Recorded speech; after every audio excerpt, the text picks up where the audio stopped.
အားလုံးပဲမင်္ဂလာပါမြန် crypto နဲ့ပြန်ပြီးကျေးဇူးပါတယ်ကျွန်တော်ကတော့ခုဖြစ်ပါတယ်ကျွန်တော်ဒီဗီဒီယိုမှာတော့ market crash ဖြစ်နေတဲ့အချိန်မှာပေါ့နော်ဘယ်လို cryptocurrency တွေကို invest လုပ်လို့ရမလဲဆိုတာကိုပြောပြပေးတော့မှာဖြစ်ပါတယ် market crash ဖြစ်တဲ့အချိန်မှာဘယ်လို cryptocurrency တွေကိုစောင့်ကြည့်တင်လဲဆိုတာကိုကျွန်တော်ဗီဒီယိုလေးလုပ်ပေးနေတာဖြစ်ပါတယ်အခုဆိုရင်ကျွန်တော်အပိုင်း9ကိုရောက်လာခဲ့ပြီပေါ့နော်ဒါဆိုရင်တော့နောက်ဆုံး cryptocurrency ပါလဲဆိုတာကိုကျွန်တော်ဆက်ပြီးတော့သွားကြရအောင်ပါနောက်ဆုံးအနေနဲ့ market crash ဖြစ်တဲ့အချိန်မှာ invest လုပ်လို့ကောင်းတဲ့ cryptocurrency ကတော့တွန်ဖြစ်ပါတယ် Telegram ရဲ့ Nifty token ပေါ့နော်။ဘာကြောင့်တွန်က invest လုပ်လို့ကောင်းတဲ့အထဲမှာပါတာလဲဆိုတော့လက်ရှိအချိန်မှာတွန်က Binance မှာလည်း list သွားခဲ့တဲ့ crypto တစ်ခုဖြစ်ပါတယ်။ဒီမှာကတော့ check ကတော့ one day ကြော်ပဲရှိသေးရဆိုတော့မများသေးဘူးပေါ့နော်။တခြားတွေလို့တော့ရှင်ပြီးတော့ပြောလို့မရသေးဘူး။ဒါပေမဲ့စပြီးတော့ထွက်လာကြတဲ့အတိုင်းပေါ့နော်စိတ်ဝင်စားကျွန်တော်တို့စောင့်ကြည့်ခဲ့ကြရတယ်စောင့်ကြည့်ရကြိုးလဲနဲ့တဲ့ cryptocurrency တခုလည်းဖြစ်ပါတယ်။ဘာကြောင့်လဲဆိုတော့တွန်ရဲ့နောက်မှာက Telegram Foundation တခုလုံးရှိပါတယ်။ဒီ Telegram Foundation ကနေပြီးတော့ဖန်တီးထားတဲ့ blockchain လည်းဖြစ်တယ်။ကမ္ဘာအနှံ့က user ပေါင်းပေါ့နော် Telegram မှာဆိုရင် user ပေါင်း950 million ကျော်အထိရှိတယ်။တန်950ဆိုတဲ့ပမာဏကကျွန်တော်မကြခင်မှာ1 billion ပြည့်တော့မယ့်အနေအထားတစ်ခုရှိပါတယ်။ social media app ပေါ့နော် social app တစ်ခုအနေနဲ့နောက်ဘက်မှာ backlog ပေးထားတာမျိုးရှိတယ်1 billion ဆိုတဲ့ပမာဏကနောက်ထပ် user တွေအများကြီးတက်လာလို့ရတဲ့အနေအထားမှာလည်းရှိသေးတယ်1 billion ဆိုတာကဒါ Telegram ရဲ့ပထမဆုံးခြေလှမ်းလို့တောင်ပြောလို့ရမလားမသိဘူးပေါ့နော်ကျွန်တော်ကတော့တွန်ကိုသဘောကျတဲ့အထက်မှာပါတယ်မကြသေးခင်ကတွန်ကရှေ့ကကျွန်တော် BNB တို့ BTC တို့လိုပဲ crash ဖြစ်တဲ့အချိန်မှာ market crash ဖြစ်သွားတယ်ဒီချက်ထဲမှာတော့မပါဘူးပေါ့နော်ဘယ်လောက်ထိကျသွားလဲဆိုတော့$9အောက်ကိုရောက်သွားတယ် 4.8 4.9 လောက်အထိရောက်သွားတယ်အဲ့ဒီရောက်တဲ့အချိန်မှာကျွန်တော်တွန်တွေကိုဝယ်ပြီးတော့ invest လုပ်ခဲ့တယ်ပေါ့နော်အားကြောင့်လဲဆိုတော့တွန်ကိုဝယ်လို့တန်တဲ့ဈေးတန်းတစ်ခုလို့ကျွန်တော်စိတ်ထဲမှာခံစားရတာဖြစ်တဲ့အတွက်ကျွန်တော် percent တစ်ခုကိုတွန်တွေဝယ်တယ်ဒါပေမဲ့မကြခင်မှာပဲ Binance limit သတင်းနဲ့အတူပေါ့နော်တွန်ကအခုလက်ရှိဆိုရင်ကျွန်တော်မြင်တဲ့အတိုင်းပဲ 6.6 ကိုပြန်ပြီးတော့ရောက်လာခဲ့ပြီဖြစ်ပါတယ်နောက်တစ်ခုဘာကြောင့်တွန်ကို invest လုပ်လို့ကောင်းတဲ့ project တစ်ခုလို့ပြောရလဲဆိုတော့တွန်ပေါ်မှာတိစောက်လာတဲ့ Telegram app တွေအများကြီးရှိလာတယ်ဒီ Telegram mini app store ဆိုပြီးတော့ဒါထုတ်ခဲ့ရလဲရှိပြီပေါ့နော်ဆိုတော့ဒီ Telegram mini app store ပေါ်မှာရှိနေတဲ့ project တွေ web3 project တွေကအများစုက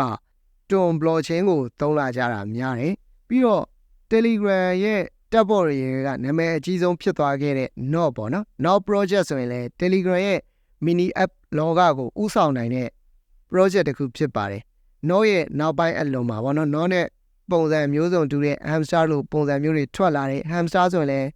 user တွေအများကြီးရအောင်စုဆောင်းနိုင်ခဲ့တဲ့အထက်မှာပါတယ်ဆိုတော့ဒီ user တွေကဘယ်ကိုရောက်လာတယ်လဲဆိုတော့ Telegram ကိုရောက်လာတယ် Telegram ကိုရောက်လာခဲ့တဲ့နောက်မှာ Telegram အကျိုးရှိလာတာနဲ့အတူ Telegram ရဲ့ Nifty token ဖြစ်တဲ့တွန်ကလည်းအလိုလျောက်တာကျွန်တော်တို့အကျိုးရှိလာတဲ့အထက်မှာပါတယ်ပေါ့နော်အကျိုးမြတ်ရှိလာတဲ့အထက်မှာပါတယ်အဲ့တော့ crash ဖြစ်တဲ့အချိန်စောင့်ကြည့်တဲ့အထက်မှာတွန်ကလည်းတစ်ခုအပါဝင်ဖြစ်ပါတယ်ပြီးတော့နောက်တစ်ခု Telegram ကသူ့ရဲ့ကိုယ်ပိုင် feature တွေအများကြီးထပ်ပြီးတော့ထည့်လာတယ်ပေါ့နော် story တင်လို့ရတဲ့ feature တွေ premium တွေပါလာတယ်ပြီးတော့ premium တွေကသုံးလို့ရတဲ့အချက်တွေပါလာတယ်ဒီလို feature တွေကအများကြီးထပ်တိုးလာတယ်ပေါ့နော်ဒီအချက်တွေကြောင့်လဲ Telegram ရဲ့ Nifty token ဖြစ်တဲ့တွန်ကအချိန်တိုအတွင်းမှာ top 10 cryptocurrency စီးရင်တွေကိုဝင်လာနိုင်ခဲ့တာလည်းဖြစ်မယ်ထင်ပါတယ်ဆိုတော့အခုလက်ရှိဆိုရင်တွန်ကအကြီးဆုံး market cap 8ခုနေရာမှာရှိနေပြီပေါ့နော်အဲ့တော့ market crash ဖြစ်တဲ့အချိန်မျိုးမှာစောင့်ကြည့်တဲ့ crypto တစ်ခုထဲမှာတွန်လဲပါဝင်ပါတယ်အဲ့တော့မိတ်ဆွေတို့အနေနဲ့လည်းတခြားဘယ်လို crypto တွေကိုစောင့်ကြည့်နေလဲ market crash ဖြစ်တဲ့အချိန်မှာဘယ်လို crypto တွေမှာ invest လုပ်နေကြလဲဆိုတာကို comment ပေးသွားလို့ရပါတယ်ဆိုတော့ဆက်ပြီးတော့ကျွန်တော်တို့နောက်ထပ်တစ်ခုအနေနဲ့ coin market cap ကိုသွားကြည့်အောင် coin market cap ဆိုတာက cryptocurrency တွေနဲ့ပတ်သက်ပြီးတော့crypto exchange အနေနဲ့ပတ်သက်ပြီးတော့ဒါ ranking တွေကြည့်လို့ရတယ်သတင်းတွေဖတ်လို့ရတဲ့ website တစ်ခုပေါ့နော်တကယ်လည်းအသုံးဝင်တဲ့ website တစ်ခုဖြစ်ပါတယ်ဒီမှာဆိုရင်ကျွန်တော်တို့ fear and greed index ကိုကြည့်လို့ရတယ်လွန်ခဲ့တဲ့ရက်ကဆိုရင်အားလုံးလူတွေက fear တွေများပြီးတော့ကြောက်အားလန့်အားနဲ့ market crash ဖြစ်သွားတတ်တယ်အဲ့ဒီလိုပဲအရင်စိတ်နေတဲ့အချိန်မျိုးမှာလည်းကျွန်တော်တို့ရကြောက်ရတယ်လူတွေလောဘအရင်ကြီးနေပြီဆိုရင်လည်းမကြခင်မှာဈေးပြန်ကျလာနိုင်တယ်အဲ့ဒီလိုပဲလူတွေအရင်ကြောက်ပြီးတော့ထုတ်ရောင်းနေတဲ့အချိန်မျိုးမှာလည်းဈေးကပြန်တက်လာနိုင်တဲ့အနေအထားတစ်ခုမှရှိတယ်အဲ့တော့ဒီ fear and greed index ကလည်းတကယ်ကိုကြည့်ရမယ်အထက်မှာပါတယ်လူတွေဘလို့အနေအထားမှရှိနေလဲဘယ်နဲ့ဖြစ်နေကြပြီလားဒါမှမဟုတ်ဘူးဆိုရင် ရန်ကိုလောဘတွေကြီးနေကြပြီလားဆိုတာကိုဒီမှာလာပြီးတော့ကြည့်လို့ရပါတယ်ကဲဆက်ပြီးတော့ကြည့်ရအောင် top 10ထဲမှာဆိုရင်ကျွန်တော်ခုနကပြောခဲ့တဲ့အတိုင်းပဲ BTC ကတော့ထိပ်ဆုံးပါဗောနော်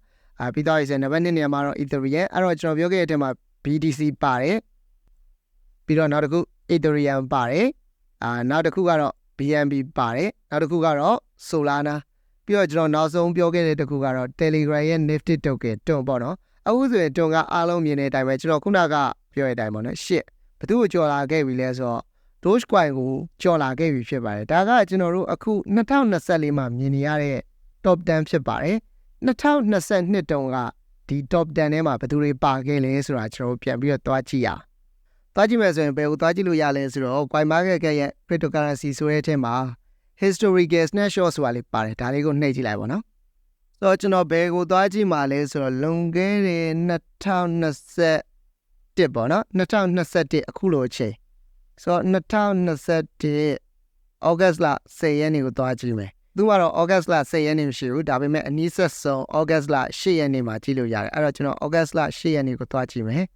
2021 August 10ရက်တုန်းကပေါ့နော် crypto market ကဘယ်အချိန်ဒီမှာရှိခဲ့လဲဆိုတာကိုပြန်ပြီးတော့တွားကြည့်ရဖြစ်ပါတယ် Bitcoin ကဘယ်လောက်လဲဆိုတော့အဲ့ဒီအချိန်တုန်းက43,900ပေါ့နော်အခုလက်ရှိမှာ Bitcoin ရဲ့ဈေးက6,000ကျော်ဝန်းကျင်မှာရှိနေပါတယ် Ethereum ကတော့အဲ့ဒီအချိန်တုန်းက3,000ဝန်းကျင်အထိရှိခဲ့တယ်အဲ့တော့ဘာပါလဲဆိုတော့ BNB ပါတယ်ခုနကကျွန်တော်ရွေးလိုက်တဲ့ crypto 3ခုထဲမှာ Bitcoin ရဲ့ Ethereum ရဲ့ Binance ရဲ့ coin ဖြစ်တဲ့ BNB ရဲ့ကတော့ထိပ်ဆုံးနေမှာပါမြဲပါစေဖြစ်ပါတယ် Binance ရဲ့ coin BNB ဆိုရင်အဲ့ဒီအချိန်တုန်းက340ကျော်ပဲရှိတယ်ပေါ့နော်ဒါ market ဈေးကျနေတဲ့အချိန်အဲ့တော့နောက်ထပ်တစ်ခုကဘာလဲဆိုတော့ Cardano ကလည်းအဲ့ဒီအချိန်တုန်းက top 5ထဲမှာဝင်ခဲ့တယ်ဒါပေမဲ့အခုအချိန်မှာ Cardano ကဘယ်လောက်ဖြစ်နေပြီလဲဆိုတော့နံပါတ်10နေရာကိုဆင်းပေးထားရတယ်အဲ့ဒီအချိန်တုန်းကဈေးဖြစ်တဲ့$ကျော်ကိုတောင်ပြန်ပြီးတော့မရောက်လာနိုင်ခဲ့ဘူးပေါ့နော်ဒါပေမဲ့ပြန်ရောက်လာတဲ့အထက်မှာ BNB ပါတယ် Bitcoin ပါတယ် Ethereum တောင်အဲ့ဒီတုန်းကဈေးကိုပြန်မရောက်ခဲ့ဘူးဒါပေမဲ့ Ethereum ကမကြသေးခင်ကမှဒါ$3,000ကျော်$4,000လောက်ကိုသွားခဲ့ပြီသားဆိုတော့ Ethereum လည်းပြန်ပါခဲ့တဲ့အထက်မှာရှိတယ်လို့ကျွန်တော်ကတော့ပြောရမယ်ထင်တယ်ပေါ့နော်အဲ့တော့ Ethereum ကလည်းပြန်လာတဲ့အထက်မှာပါတဲ့ cryptocurrency တစ်ခုဖြစ်ပါတယ်အဲ့တော့ Cardano ကတော့အခုချိန်မှာပြန်မလာခဲ့ဘူးပေါ့နော်အဲ့ဒီအချိန်တုန်းက Cardano ကိုသာဝယ်ခဲ့တဲ့သူတွေဆိုရင်အခုအချိန်ထိကျွန်တော်တို့ကအရှုံးနဲ့ရင်ဆိုင်နေရအောင်မှာဖြစ်ပါတယ်အဲ့တော့တေချာဘယ်လို crypto မျိုးကိုဝယ်မှာလဲဆိုတာကလည်း plan ထဲမှာထည့်ထားတင်တယ်ပေါ့နော်ကြုံရဝယ်တာမျိုးတက်ပြန်လာနိုင်မဲ့သူကိုမျှော်တာကပို့ပြီးတော့ကောင်းပါတယ်ပြန်မလာနိုင်တဲ့သူကိုမျှော်နေတော့ကျွန်တော်တို့အမြင်နဲ့အရှုံးနေပဲရင်ဆိုင်နေရမှာလीနော်အဲ့တော့ပြန်လာမဲ့သူကိုပဲမျှော်ရတာပေါ့ဒါတော့ Bitcoin ပါမယ် Ethereum ပါမယ် Binance ရဲ့ coin ပါမယ်နောက်တစ်ခုဒီမှာကျွန်တော်ထည့်မပြောတော့ XRP ပေါ့နော်ဘာကြောင့် XRP ကိုမပြောရလဲဆိုတော့ XRP ကအခုတော့အမှုတွေအားလုံးကပြီးသွားပြီတစ်ချိန်တော့ဆိုရင် XRP က SEC နဲ့အပြန်အလှန် fight နေရတဲ့အထဲမှာပါတယ်ပေါ့နော်အဲ့တော့ US က XRP ကိုပြဿနာရှာတိုင်းမှာ XRP ရဲ့ဈေးကလည်းထိုးထိုးကျလေးရှိရအဲ့ဒါကြီးကိုမကြိုက်လို့မလို့ XRP ကိုဒီဆင်းထဲမှာကျွန်တော်မပါတာပေါ့နော်သို့တော့နောက်ပိုင်းအခုအမှုကလည်းပြီးသွားပြီနိုင်သွားပြီဆိုရင်တော့ XRP ကလည်းပြန်ကြည့်ရမယ့်အထဲမှာပါပါတယ် list တစ်ခုအနေနဲ့တော့လောက်ထားတယ်ပေါ့နော်အဲ့တော့ XRP ရှိသေးတယ် Doge ရှိမယ်ဘာကြောင့် Doge ကို crash တဲ့အချိန်မှာမိုးရလဲဆိုတော့ meme coin ဖြစ်နေလို့ပါကျွန်တော်က meme coin တွေကြိုက်တဲ့အထဲမှာမပါဘူးပေါ့နော် meme coin ကအဲ့လိုလူတွေအများစုရဲ့အားပေးမှုကြောင့်တော့ဒီနေရာကိုရောက်နေရမှန်တယ်သို့တော့meme coin တွေကအဲ့လိုအတက်ကြအရင်ချမ်းတဲ့အထဲမှာပါတယ်ပေါ့နော်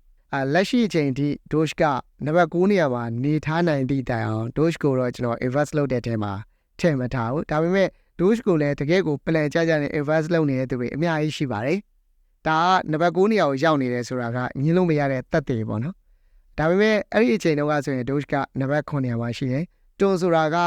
ထွက်တောင်မလာသေးတဲ့အနေအထားတစ်ခုမှာပေါ့နော်ဒါပေမဲ့တခုကျွန်တော် invest လုပ်မဲ့အထဲမှာထည့်ထားတာ Solana ပေါ့နော်အဲ့ဒီအချိန်တုန်းက Solana ကလောကကို crash ဖြစ်နေတဲ့အချိန်$38လောက်မှာပဲရှိတယ်ပေါ့နော်ဒါ$38ဆိုတာအရင်ကျလွန်းတဲ့အနေအထားမဟုတ်သေးဘူးဒီတက်ဆက်ပြီးတော့ကျသွားခဲ့သေးတယ်$8လောက်အထိကျသွားခဲ့သေးတယ်အဲ့ဒီနေရာကနေပြီးတော့အခု market cap နံပါတ်5နေရာကိုပြန်ပြီးတော့ဝင်လာနိုင်တာကတော်ရုံစွမ်းဆောင်ရည်မျိုးနဲ့တော့ပြန်ရောက်လာဖို့ဆိုတာမလွယ်ဘူးပေါ့နော်ဒါအတွက် Solana ကိုလည်းထည့်ထားတာဖြစ်ပါတယ်ဟုတ်ကဲ့ပါဒါဆိုရင်တော့ဘာကြောင့်ဒီ cryptocurrency 5ခုကို market crash ဖြစ်တဲ့အချိန်မှာ invest plan တွေကိုထည့်ထားရဲဆိုတာကိုလည်းအားလုံးနားလည်မယ်လို့မျှော်လင့်ပါတယ် မိတ်ဆွေတို့ကတော့ဘယ်လိုမျိုး crypto တွေကို invest လုပ်နေလဲဆိုတာကို comment ပေးသွားလို့ရပါတယ်ပြီးတော့နောက်ထပ်ဘယ် crypto တွေရဲ့အကြောင်းကိုသိချင်လဲဘယ်လိုအကြောင်းအရာမျိုးတွေကိုဆွေးနွေးပေးစီချင်လဲဆိုတာကိုလည်း comment ပေးသွားလို့ရပါတယ်အဆုံးထိကြည့်ပေးတဲ့အတွက်ကျေးဇူးအများကြီးတင်ပါတယ်ကျွန်တော်တို့နောက်ဝီဒီယိုမှာပြန်တွေ့ကြပါမယ်ခင်ဗျာအားလုံးပဲ trade time မြတ်ကြပါစေခင်ဗျာ